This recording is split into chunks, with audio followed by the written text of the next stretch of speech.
Here is another phenomenal design. I really like something like that. Again, I'm using Sharpie in a very loose way, not close like this, a little bit further. And that allows me to do very light and beautiful lines.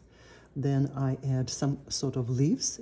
I'm really not worrying about their shapes, the perfection. In fact, I prefer imperfect forms. They're much more lively. And in this design, I'm going to add with red acrylic some like reminding berries in a very loose, playful form. I don't really, again, focus how I do that. The more playful they are, the better. Versus if we do really tight. I mean, if you like it, you can do that. I prefer fun, and I can do also at the same time quite a lot of bags. Not at the same time, at the same day. But if I do very tight,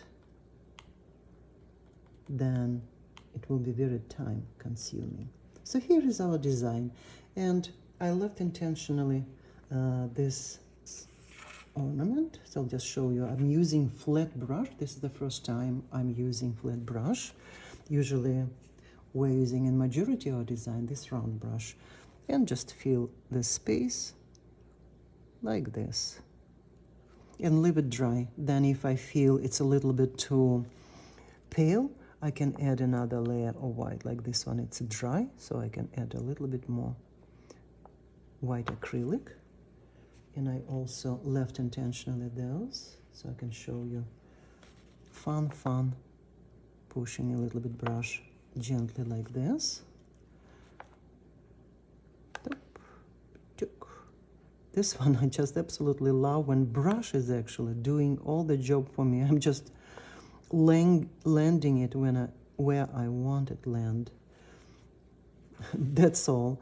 But brush is creating the beauty by itself. That's how I feel. We can add a little bit more if you'd like. Somewhere here like this. And that's enough. So this is another very elegant design, quite simple.